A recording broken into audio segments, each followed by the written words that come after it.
Hello guys! Isang magandang araw sa inyo. Nandito ngayon tayo ulit sa aking panibagong video.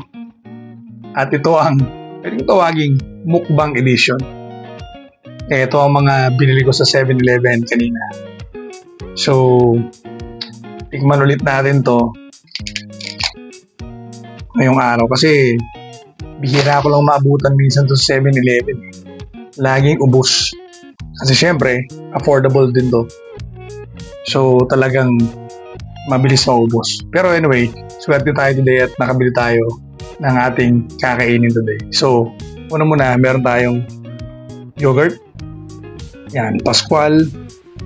Hindi kasing mahal nung isang brand pero mas masarap. For me, mas masarap siya. Tapos, meron tayo ditong naabutang chicken tocino. Yan. Kasi madalas pork Pero ito ang ating hinahanap at naswertehan natin siya. Meron din tayo ditong tapsilog. Yan. Tapsilog. Ito minsan nakatago rin sa may sulok. Kaya talagang hahanapin mo siya. But anyway, nakuha natin to. At available kaninang umaga itong chicken fillet nila. Oh, malaki naman. Bumili akong dalawa. A la carte. Yan, chicken fillet. At syempre may kasama tong dalawang gravy. Okay. So, kasama natin sa yogurt.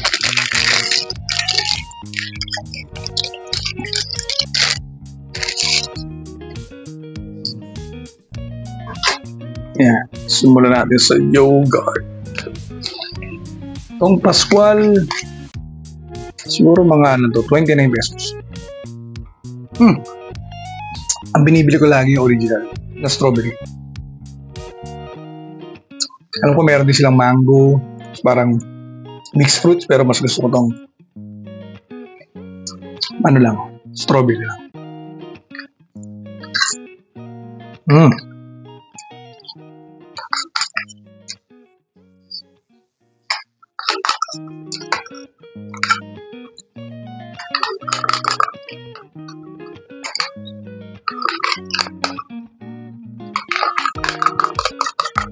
Bihira lang tayo magkain ng or kumain ng mga itong pagkain. Siyempre, alam mo na, may mga preservatives yung mga to. Pero yogurt, ayan, maganda sa digestion. So, okay na. Gusto tayo sa yogurt. Atin na rin sisimulang kainin ang ating chicken tocino. Ayan, solid na. Marami naman yung kanya serving. Kumbaga, mapapatid na rin ang iyong gutom. Mapapawi ang iyong gutom. Ayan, meron siyang egg. Egg niya. Scrambled egg na ginawa square. Napakanipis. Sarap.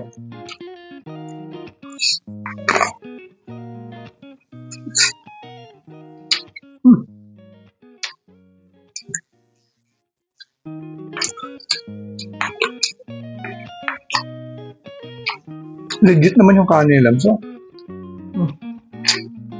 garlic rice.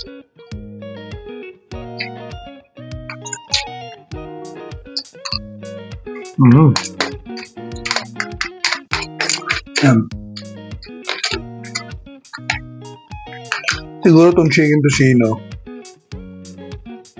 parang pag naaabutan ko to laging isang piraso lang tapos doon niya nakalagay lang siya sa may sulok. Baka may nagre-reserve.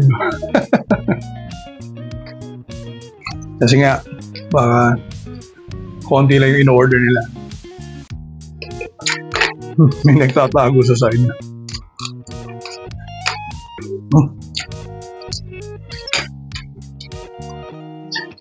Tignan naman natin itong tapa.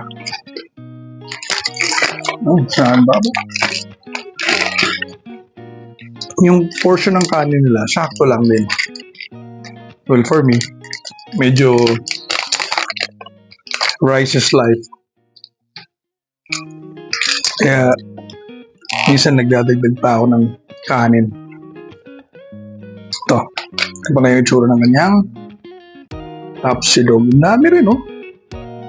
Kung medyo di kayo ganun kalakas kumain, pwede nyo i-share din to sa partner nyo. Kaya sa mga anak nyo. Ayan. Pwede rin to. Kasi marami siya. Marami rin serving. Pero syempre sa akin, sakto lang.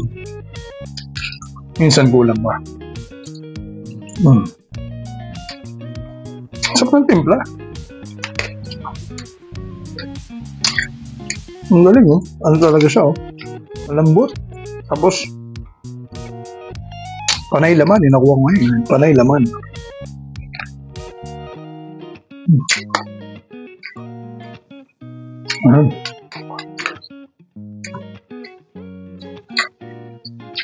Hop.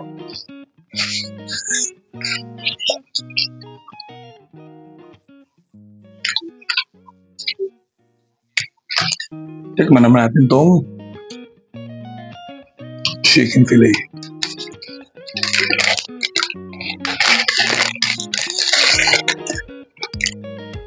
Yan, malaki rin, no? Dump na natin dito. Oops, kaya ba? Yan. Konti. Sarap.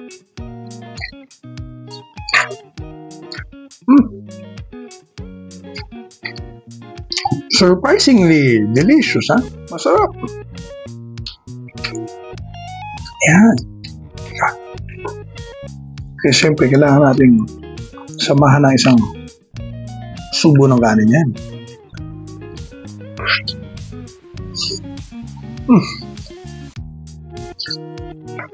Quality. Masarap. Expected ko kanay parang kanina, pero to laman, no? Ang kapal ng laman. Sulit. 59 siya. Hop.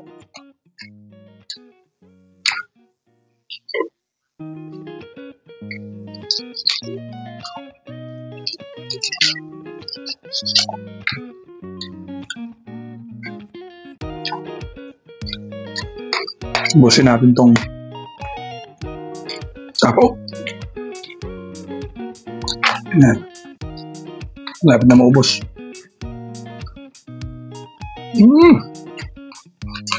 Sarap.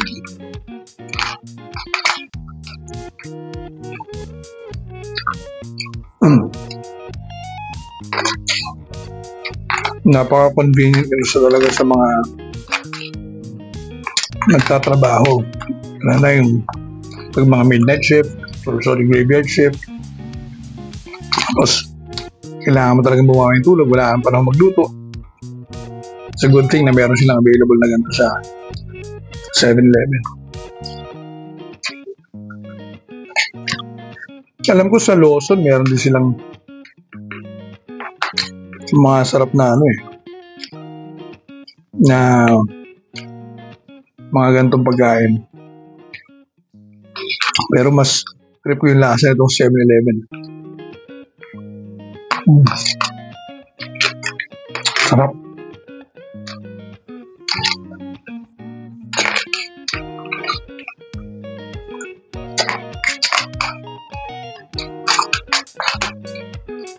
Yung timpla niya,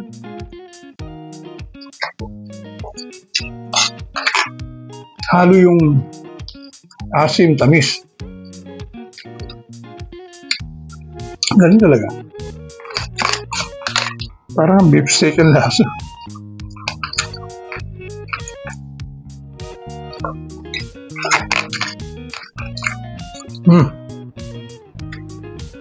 Boss, yung sarap.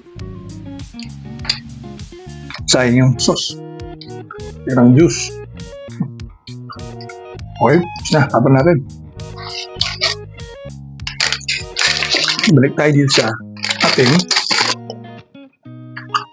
chicken tocino.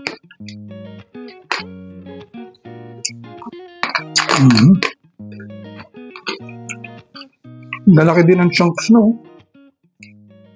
Lalaki ng kanilang chicken.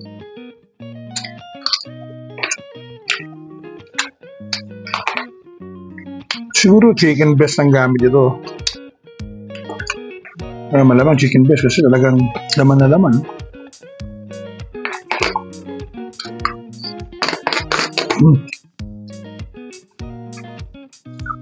Ito. Ano lang guys. Ito na.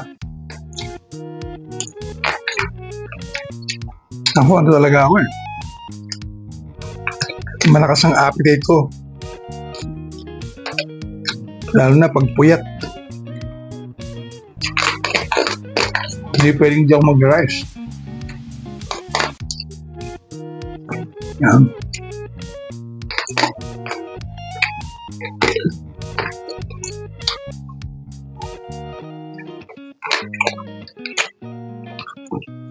Pero after nitong dalawang Rice Express na to, sold naman ako. Mga satisfied na ang aking mura.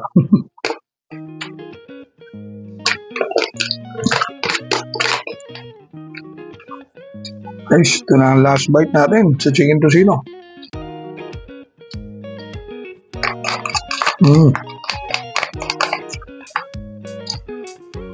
Sarap yung timpla, ha?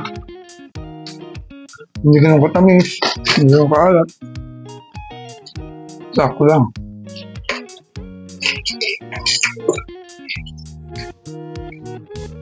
Ito na yung chicken fillet. Yun. So,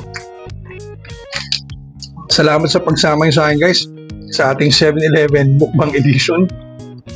Uubusin ko lang to. Tapos, goods na. Kung isang matira, save natin for later. So, yun guys. So, wish ko na sana nasa maayos kayo kalagayan lahat. At kumain na rin kayo tulad ko parang busog. At masatisfy ang iyong gutom. Okay? Till next time. Bye-bye!